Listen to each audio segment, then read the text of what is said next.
Hi, welcome everyone to the early arrivals. We'll just wait and give it a minute or so to see if people are still dropping into the room before we get going. Okay, thank you.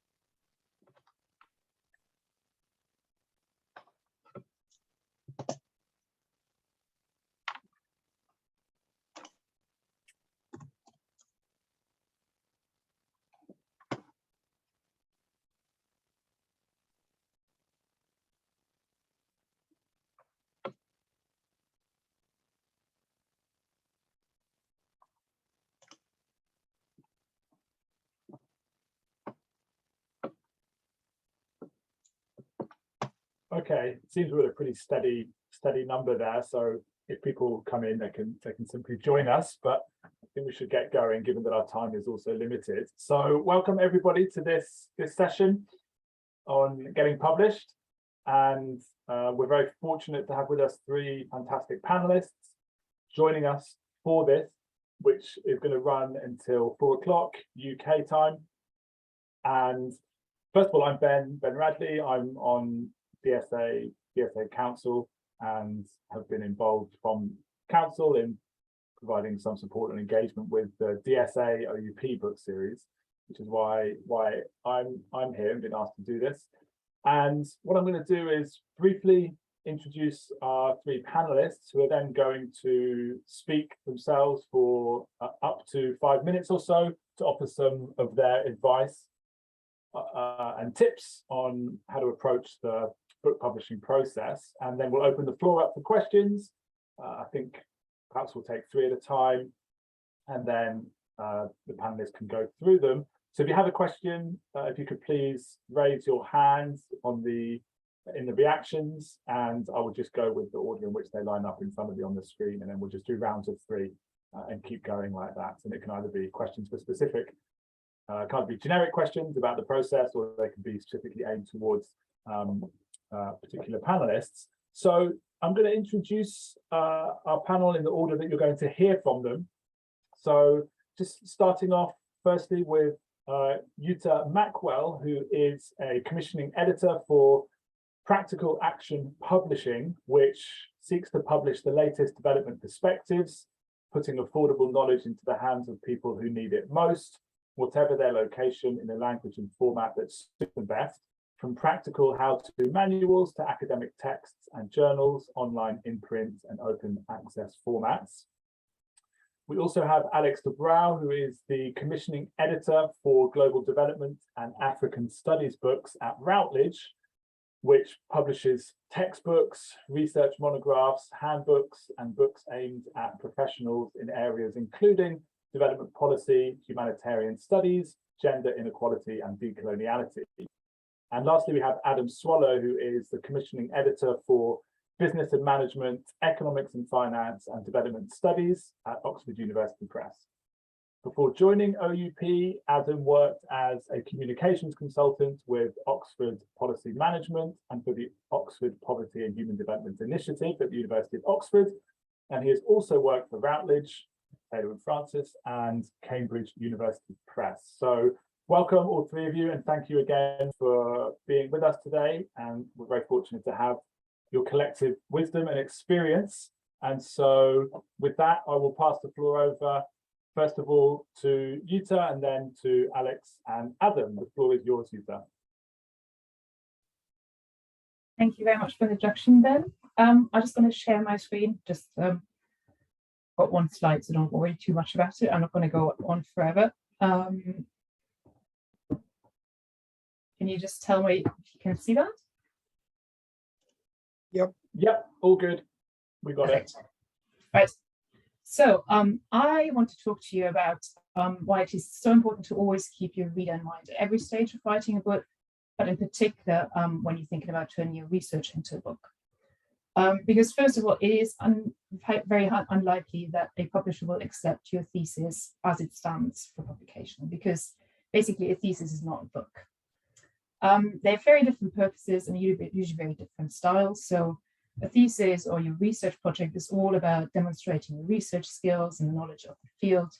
has a very formal structure, reference, and style, and much of it is about contextualizing your unique ideas and setting them within the wider literature and academic discussion in your field. In comparison, a book is all about showcasing your voice, really. So it's about your ideas and arguments taking central stage, and it is very much intended to engage and inform. So the audience for your book should ideally be a lot wider than that for your thesis. So I find a good way of approaching turning any research or your thesis into a book, and first of all into book proposal, is by considering who you're writing for. So, because whom you're writing for will determine quite a few different things. So first of all, it will determine your choice of publisher. So when you think about who you want to read your book, is it practitioners? Is it the general public? Is it other researchers? And the answer to this question will very much determine which publisher you might want to approach. So, I mean, we all, obviously the different publishers cover a broad range of topics and reach a lot of different audiences, but we all tend to have very slightly different emphasis and reach. So for example, if you're looking to reach a very academic audience, it's probably better to go with the university press. Or for example, with practical action publishing, they're very much about sort of practitioner-focused books. Secondly, whom you're writing for determines the focus of your book proposal and of your whole book. So it's about thinking about why would people read your book? So who would benefit from reading it and why would they benefit from it? Is it about getting a better understanding of the field of research or engaging with your novel approach? Or is it about learning new skills or as a practical handbook? So for example, how to manage waste and sanitation in humanitarian emergencies, or how do you measure progress in social change programs? Thirdly, whom you're writing for determines your tone of voice. So if you think about how your audience communicates with each other, that will then determine how you write. So if you're writing for the general public, for example, you probably tone down your use of technical terms, you would keep sentences relatively short and keep references and footnotes to a minimum, and probably use a more colloquial style. Whereas if you're writing for practitioners, you probably use a lot of technical terms that they would be familiar with, and be a very, very different style. And finding who you're writing for determines the structure of your book. So this is all about thinking about how a reader would navigate your book. So for example, would they read it from beginning to end, or is it about dipping in and out if it's a handbook?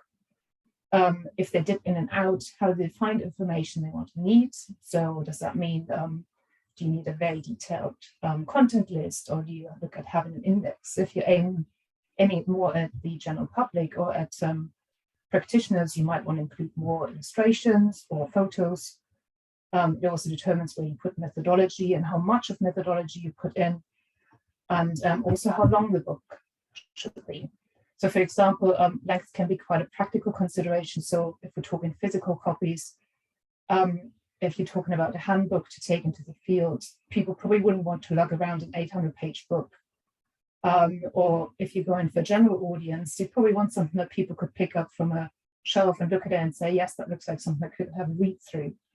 So length also determines price. So if you're not publishing open access, for example, you want to reach an audience that might not be able to afford very expensive books, length is also something to consider. So as you can see, for all these reasons, I would say that thinking about your audience before you actually start writing the book and keeping your audience in mind throughout the writing process can actually really help you focus your argument and write your book proposal, and in the end, find the right publisher for you. Thank you. Wonderful. Thank you, Jutta. Alex, the floor is yours. Okay, hello. So I'm going to give a little overview on some tips on how to write a proposal in a book, starting with some kind of general points first. So my first bit of advice would be that once you've chosen a publisher, always make sure that you use their proposal guidelines. Different publishers may require different information. And when I receive a proposal, I will always first check to see if a proposal addresses the 9 points that we ask for in our guidelines. And if they don't, then I will ask for a revised proposal. And this includes things like a statement of aims, chapter synopses, as well as information about the market and the competition as well. My advice is when it comes to writing a proposal, just sit down and write and try to fight that writer's block. And you can always edit later. It's worth checking whether a publisher offers book editing services, such as Routledge does, for example. We offer high quality editing services for language editing, as well as content reorganization as well. You need to request a quote for this, and the price is dependent on the project, but it's something to keep in mind. I would also recommend reading other people's book proposals too, and asking for feedback from friends and colleagues, as they could perhaps help you spot any grammatical mistakes, as well as sentences that might need some tweaking. This is key because reviewers often pick up on these issues, and it's worth avoiding them for that reason. Finally, as my general bit, I'd recommend that you believe in your writing ability and ideas, and always hold your nerve, because it can be quite a scary process, but you can get through it. And then my next point would be to make sure that you write clearly and concisely. And in the proposal especially, you'll need to show your unique selling points in particular. For a book proposal, you should always assume a high level of knowledge among your reviewers. So you don't need to spend time spelling out the obvious. Instead, you should really focus on that USP. Also, with a proposal, you should ensure that it really emphasizes how your book will add value and build on existing literature. And this is so our reviewers are clear why someone should purchase or recommend your book to others. Next, I would recommend considering the most appropriate language and style. You'll need to consider how your use of language can make your proposal or book more appropriate and attractive to the primary market. Always keep that primary market in mind, be that academic or professional. There's very different distinctions between the two.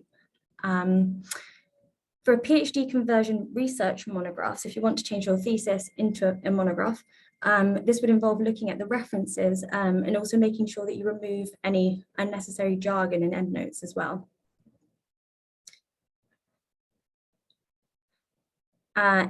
Next, I would recommend thinking about the shape, size, and focus of the final product. So always think about that final product, keep it in your mind.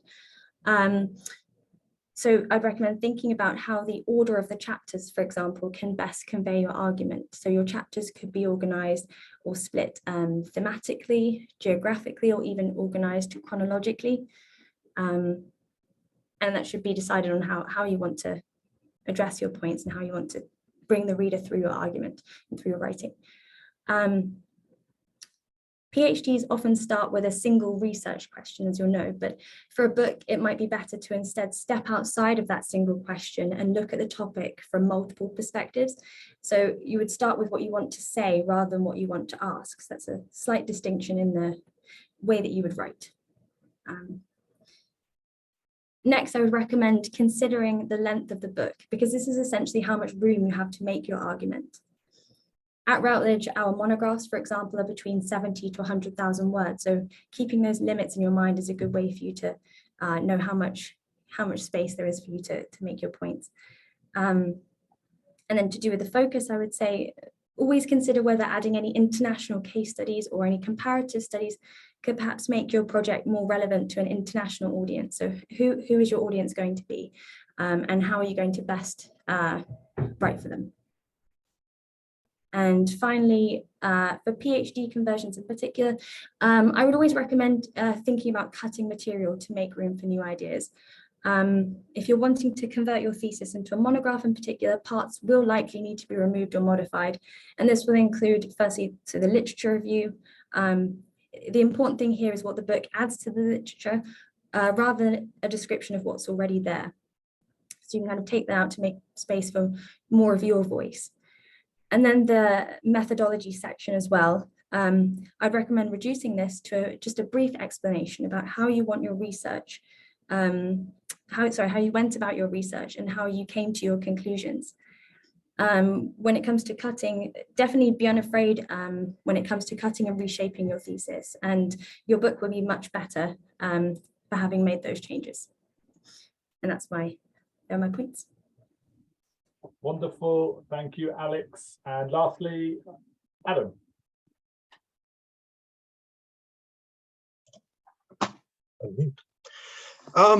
Hello, welcome to the session, and I'll be brief so we can answer all the questions. But how the world has changed, and we are now all staring at screens. Do you remember in places around the world a year or two ago, the bookshops were closed and no one could access it? And so I'm thinking now about writing a book now and in the next year or two, and what it's going to look like. The previous speakers have invited you to think along those lines as well. But there's something that's changed. Something that's changed is the role of discoverability. Everyone's sitting in front of a computer, typing in questions and looking for answers. And so start thinking about it early on in the book proposal stage. You've heard about putting together a good abstract, a good summary of each of the chapters and things to describe it.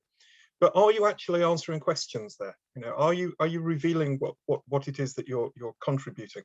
It's about discoverability in terms of descriptive titles, descriptive headings.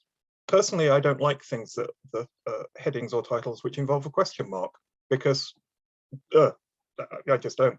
But your abstracts, your keywords, think about what the key messages are, because someone somewhere in the future will be sitting down typing away a query that they've got and they want to find your content.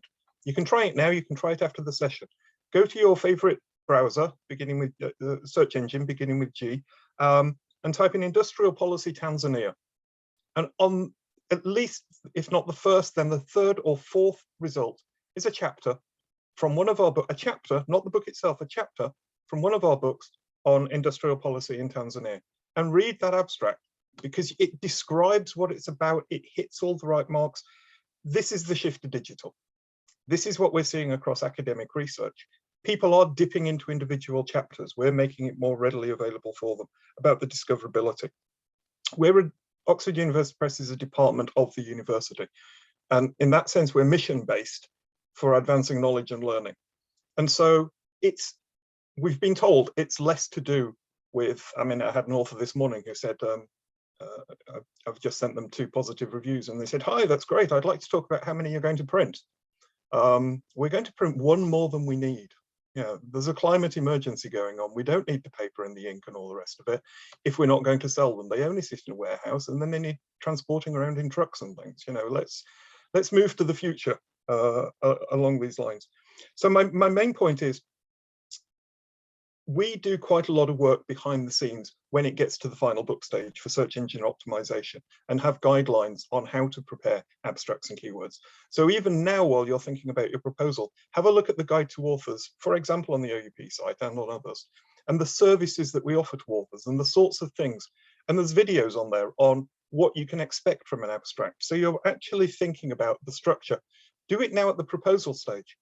And then going forward, when you've got that contract, when you've got the reviews and you've got that contract, you've laid the groundwork for yourself to be discoverable going forwards. Wonderful, thank you, Adam. Okay, so let's open the floor up, and we've got through that in a very timely manner. So it's just 3:20, so plenty of time for questions. So if you have a question, please raise your hand and we can take it from there.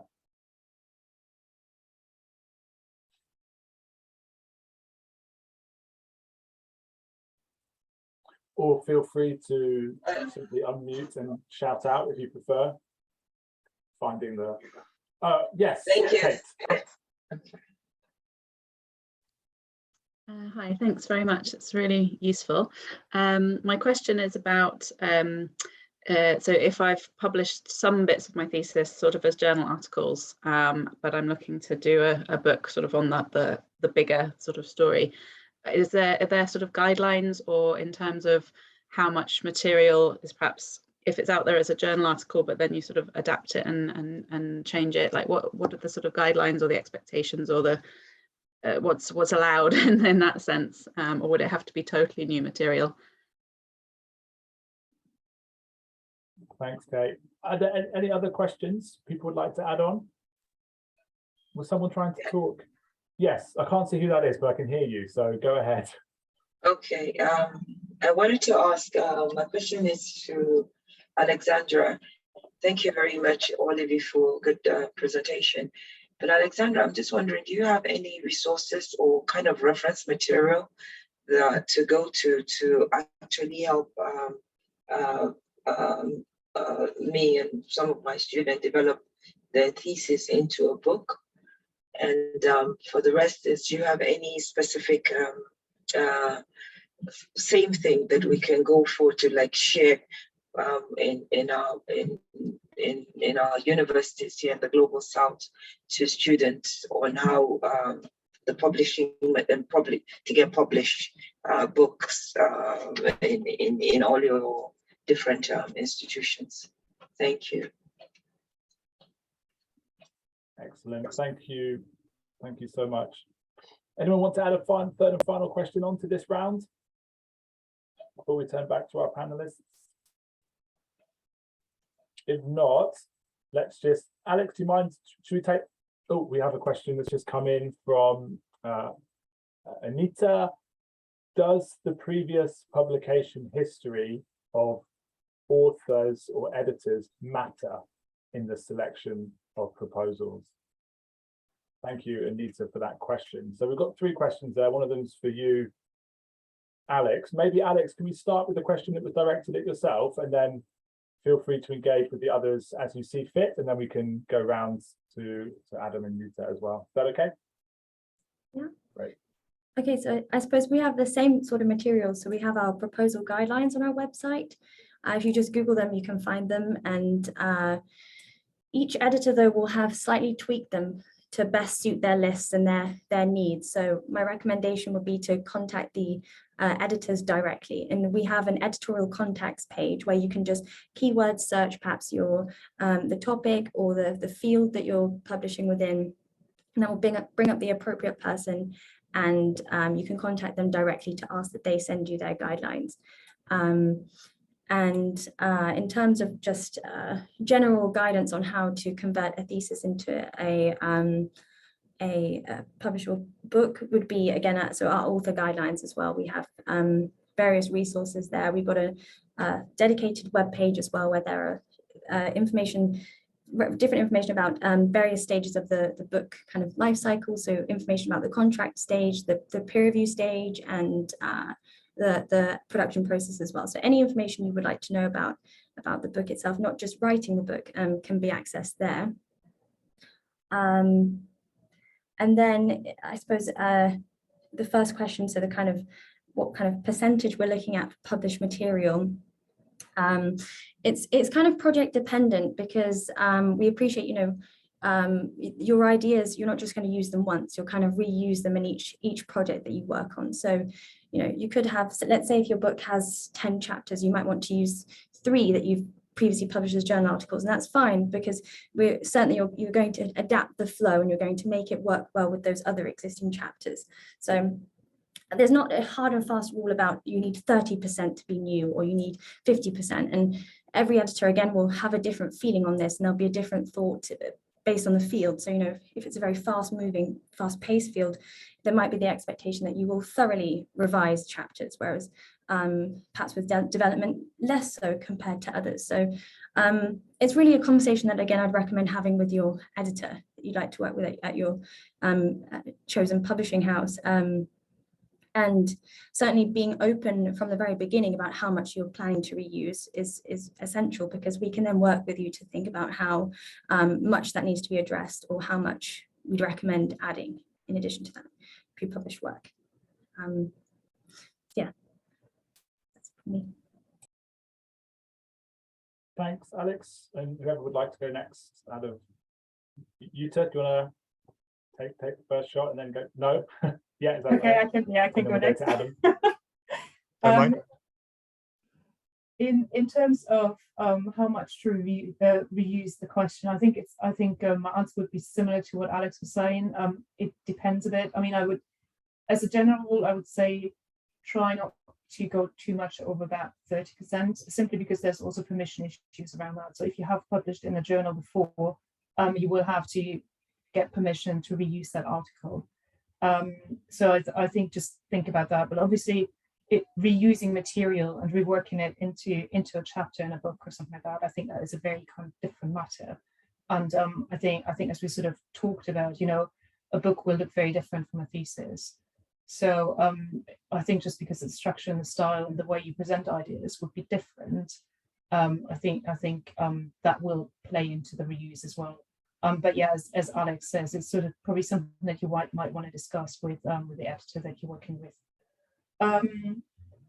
And in terms of the question about previous publications, whether they matter, I think for me, if I see that someone has published before, and it gives me, I think it gives me an idea of their writing style, their ability. But at the same time, I would, for example, say if you send in a book proposal, I always like to see a sample chapter, because it gives me just the option to sort of see what your writing is like, how you structure arguments and these kind of things. So for me, the previous publications are useful in terms of seeing where your research lies. It's useful in terms of seeing your writing style.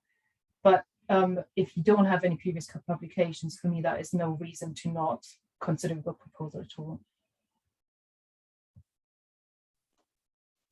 So from thesis to journal articles to book, I think for a journal article, you've got a stricter word count, 8,000, so you're having to extract that. I think in book form, you're talking long form, and you develop things over chapters and keep coming back to it and such like. Yes, there's an issue of permissions. No, there's no specific set line. But what we don't want is a thesis. And what we don't want is a cobbled together collection of articles with some bits in between as well. So it's thinking about the book as a comprehensive whole. That seems to be the main thing. And if that happens to rely on or draw from some previous research, then I think that's okay. You know, you can cite yourself accordingly. Your previous publication history. Well, everyone's got a first book in them. So that's the hardest choice to start with. If you've been working with someone previously and you've done 1 or 2 books and you've enjoyed it, but you're looking to move on, or as one of the earlier speakers said anyway, given what it is you're writing informs which publisher you should really be going to. I think that's worth bearing in mind. It is true that if someone I've worked with a lot has done several books, sends me a proposal, that might be a skimpy little thing because everyone knows what they write and what they do, and that's fine. If it's your first book, we're probably going to need 2 or 3 sample chapters at least, just to test the water. I don't find it useful if I get a proposal with a copy of the journal article that you've sent, because that's a different style of writing altogether as well. And I would say for the proposal itself, your readership would be me, 2 or 3 academic reviewers, an internal board, and with the university press, the delegates, the academic committee who sign off. That's the proposal. Having the samples is really useful because that's for the readership. So you say in the proposal, this is who I want to read it. Absolutely fine. Then we read it and see whether or not you're actually delivering to that, or is it far too technical or restricted. So in a sense, your proposal style of writing in your proposal as a whole, as an overall, has got a readership of about 8 or 9 people. Your book is obviously aimed for your actual market as well. So you are allowed to distinguish that and even reflect on that in the proposal itself. You know, I intend to do this, I intend to do that. And then show and tell sort of thing, deliver it in the sample at the same time. Brilliant, thank you. Just a quick follow-up question on the issue of getting permission from journals. I think that's often a very pertinent one for people who are submitting their book proposals. From your experience, specifically in development studies, is that often a stumbling block or an obstacle to the extent that permission is often rejected? And at what stage in the process should people seek to get that permission? Is that prior to, alongside the proposal, or does that come later on? If I may, if you've published in a journal, you'll have signed a contract for that journal, and in the terms of that contract and on the journal's web pages, it will say, as an author, what reuse you can do. And more often than not, the journals will allow you to reproduce in some shape and form your work in a book that you are authoring. not necessarily into a book that you're contributing an edited chapter or something like that. But if it's your own, that's fine. So that would have been contracted early on in the process. In terms of clearing permission, so permission might not be necessary. You can refer the statement to us. In terms of when to clear permissions, I'd say at contracting stage, as you're writing, as you're going along and you're actually knowing what you're going to be using, after you've been contracted to write the book, that will be the best time.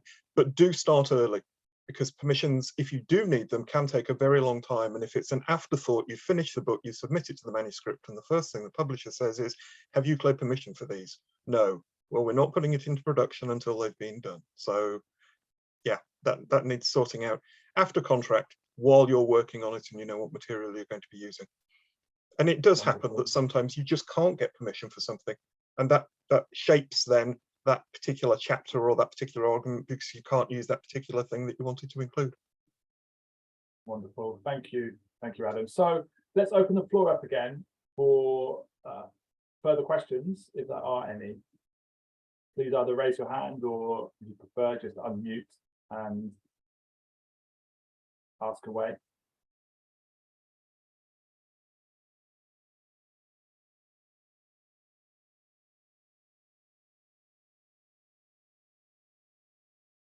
Or, oh, Kate, you're back. Go ahead. I do have another question, but I'm happy for other people to go no, first. please go for it. It seems pretty silent, so please go ahead. So we've heard about that each publisher sort of has different guidelines, and that those are obviously available on the website. But I just wondered, is there a difference in terms of the proposal and kind of the expectations for an edited volume versus a monograph? Is it sort of a different proposal structure, or is it, because obviously there's difference in terms of number of authors involved and that kind of thing? So what would the differences be in the process, if there are any? Excellent, thank you, Kate. Whoever would like to take that first, go ahead.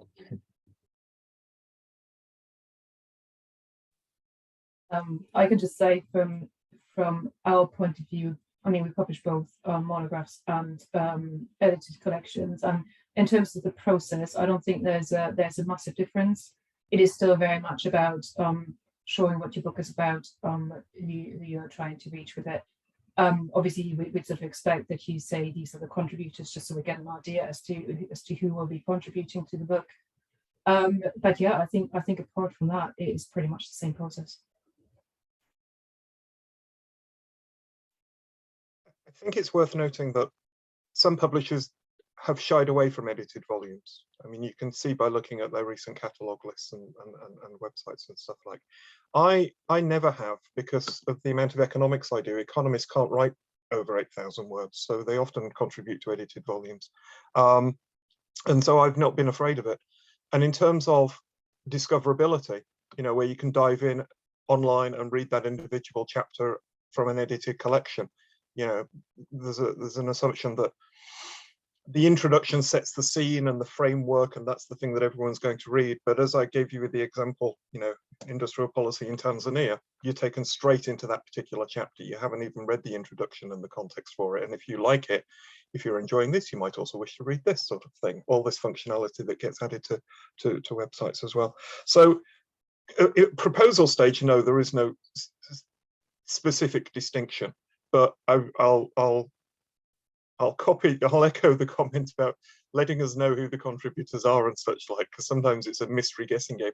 I'd also say, if you're thinking about something more like an edited volume, so this is not a revised dissertation, an edited volume or an original piece, in the proposal, it can be really useful to say why you're doing this. What are the origins of it? So you get an edited proposal. Was there a workshop? Was it a spin-off from a conference? Is it a working group from what's the connection with these people? How has this all come about? What's the backstory? Because the readership for the proposal are the reviewers and myself. And these are the questions we've got. Why are you doing all this work? What explains the time frame that you've set out? You expect to deliver by this date. If it's too far in the future, what are you doing in the meantime? Sort of thing. If you can actually break down, rather than just say, I'll deliver this in November 22. I'm going to be working on it at this stage. I'm going to get some additional reviews. We're going to have a book workshop. We're going to do this and this and this. And that shows the reviewers and me that you're actually thinking it through and planning it, and it's being realistic. If you say I'm going to deliver the manuscript in 4 months, I'd like to see the draft manuscript. If you say you're going to deliver in 18 months, fine, just detailed abstracts, and I wouldn't necessarily expect samples because it's realistic, especially if your proposal lays out the stages.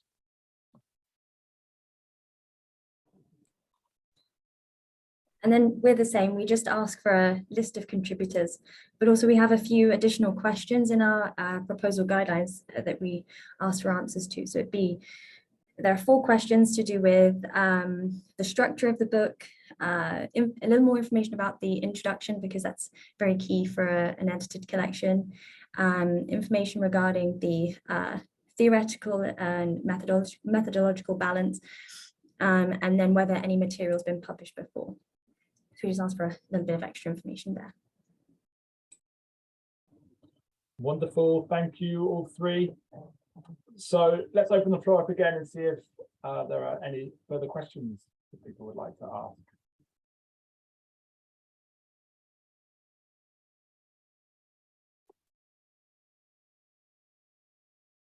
If not, I might have used my position as chair to ask one question that I think might be useful for people, but let's just see. No, nobody else. In that case, my question that I think might be helpful is, when you receive, from all your experience reviewing and receiving so many book proposals, what are the most frequent mistakes or weaknesses that people make, or issues that people make when you receive a book proposal that will lead you to a straight death reject, that if had not been done might have actually helped the proposal get a bit further along? Are there certain kind of themes or issues that you see coming up again and again that people are making when submitting a proposal? And if so, what are they?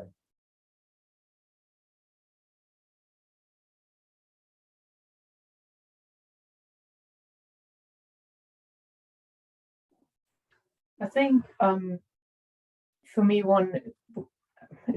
it seems like a very basic thing, but if I see that for example, when I realized that I'm receiving a book proposal where the author has not actually looked at our website, has not read the guidelines, it's not well prepared, they haven't used the book proposal form, things like that actually matter, because it indicates to me that actually you have researched your publisher, you have thought about what you're doing, and you're trying to actually get the right publisher for what you're trying to do. So I think just seeing that you take that care before submitting a book proposal is actually that is a big plus point when I see you have taken the time to do that. Right, yeah, so it's tailored to the actual publisher and potential series. That makes sense. Yeah, Adam. So 2 things. You can probably tell in the first 3-4 minutes whether or not you want to go ahead with it. You're not going to get. You'll do due diligence and work your way through the proposal, depending on how long it is. But you can probably tell after, not long at all, whether or not it's a thumbs up, thumbs down. No one likes being rejected within half an hour, because we couldn't possibly have read it in that time. But I assure you, we've made our decision, and we're just filing you for an appropriate 3-week pause so that we can come back and say, because that's the fit to the list. It just doesn't fit the list. It's researching your publisher. The other thing which I mention, because no one's asked about it either, and it has arisen at previous sessions like this, is what we think about simultaneous proposals going at the same time to different publishers. We're going to send it to 4 different publishers at once. Personally, I don't like it. And there's several reasons for that, not least being you're in competition, and what are the author expectations at a very early stage? Not least being, depending on the subject area, 3 or 4 publishers could be contacting the same reviewers with no point of coordination or this, that, and the other, and they're saying, I've already reviewed this for someone else. And finding out about that later hurts a little bit. And I'll allude to a rather, more than 2 years ago, there's something that used to happen at conferences. You'd go to the publisher's booth and you'd kind of approach them and you'd have a look, and you'd say, you do a little dance, basically. You do a little dance that says, oh, I've got this idea, and oh, what's it about? And well, it's, oh, well, that sounds a little bit interesting. What you've done there, this little dance, you've just started a relationship, because you're going to get the book reviewed, you're going to get it written, you're going to get it published, you're going to get it. You're talking a 2, 3, 4 year relationship that you're entering into here. And if you want to start seeing other people at the start of our relationship, then I'm afraid that doesn't particularly interest me. So it's that sort of, you know, commitment. Know your publisher. If you get a rejection, everyone gets a rejection. Everyone gets a rejection. There are books and books of rejections. Wrong publisher. Asking the publisher for advice on who else to send it to, that's not an endorsement. Yeah, by all means, send it to Princeton. They'll love it. And Princeton are going, oh gosh, we've got another one that Adam sent over. It must be rubbish. So it's, yeah. But yeah, poor fit for the list is the obvious reason. And do your publisher research beforehand. Thank you. Alex, do you have anything you'd like to add to that one? Yeah, I think there are a few things, but just written down a couple.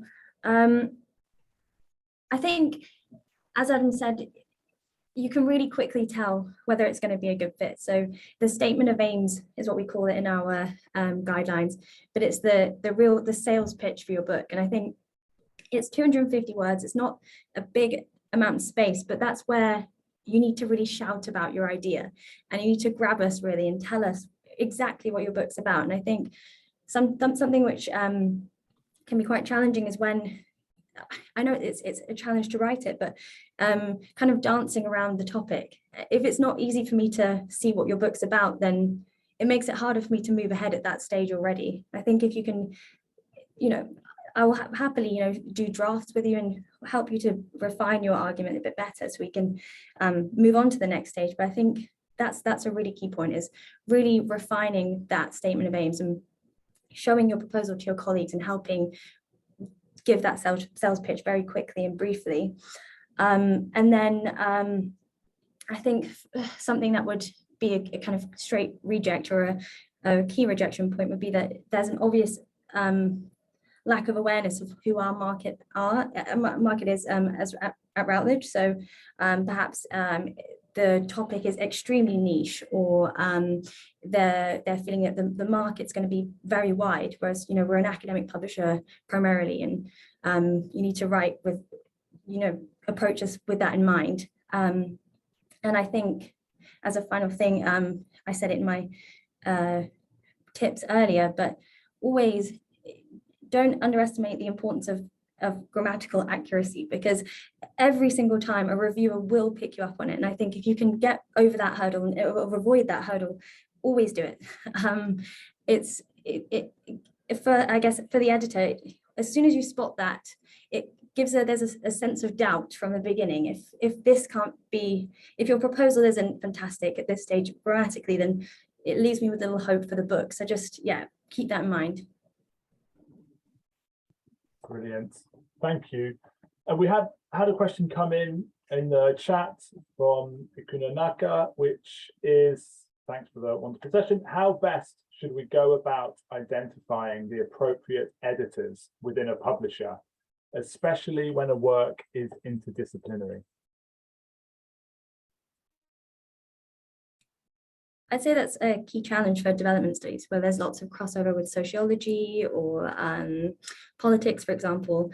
And I would say, just think about what camp it leans into most, your book. Who do you really think are going to pick up and read your book? There will more often than not be overlaps between different fields. So if you think it's perhaps more of a politics book, then approach that publisher and they'll pass it to us if we feel that it's more appropriate. So just try someone, but don't try everyone. Just try one person, and then it will be fielded to the appropriate person as needs be.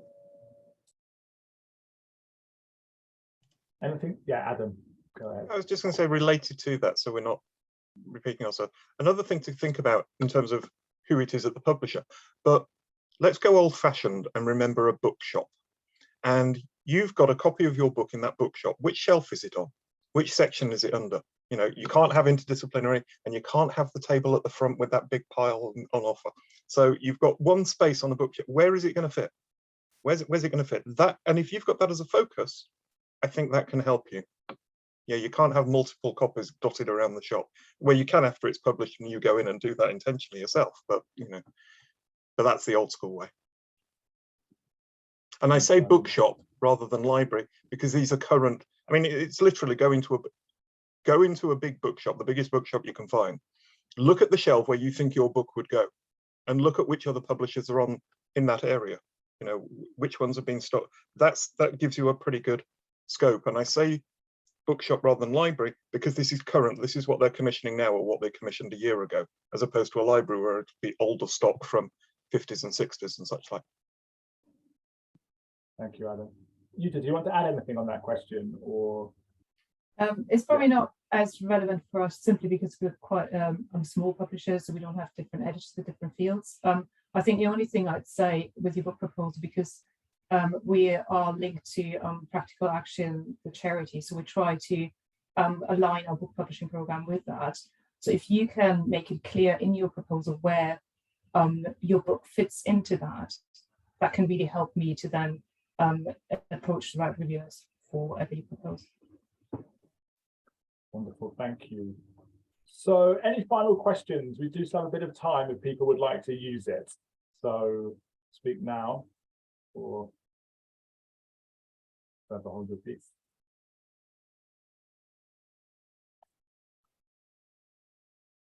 No. Okay, in that case, then it just remains for me to thank again Alex, Jutta, and Adam for joining us and sharing their tips and advice on this process. And I hope you all enjoyed the session and got something out of it, and enjoy the rest of the conference.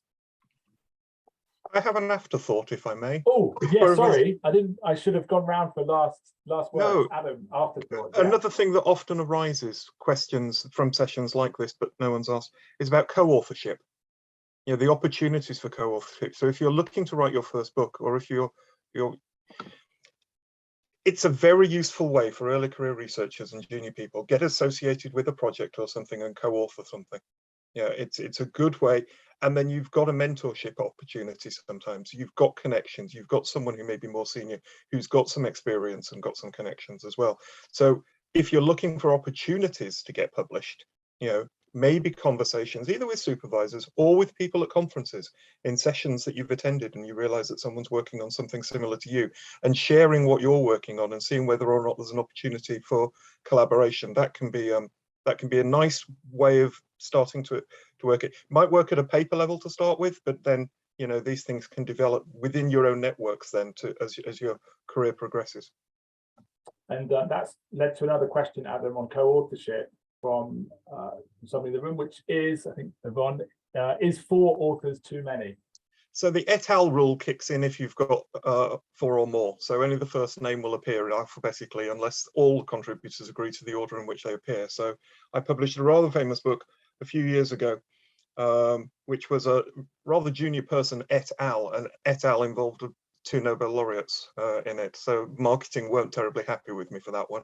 For the Library of Congress cataloging systems and things like that, there was no evidence of these people being involved.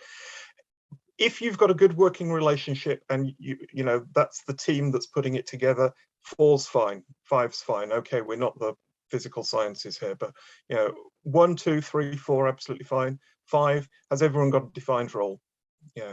Or it's not 4 senior people and then 1 person doing all the work behind the scenes and things.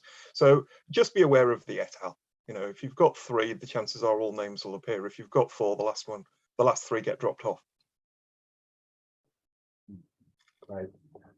Any final word, you two and Alex, you have any final words you wanted to share before I? No, you're okay. Okay, wonderful. Well, thank you then, everybody, and yeah, enjoy the rest of the conference. Thank you. Thank you. Thank you very much. Thank you. Thank you. Thank you.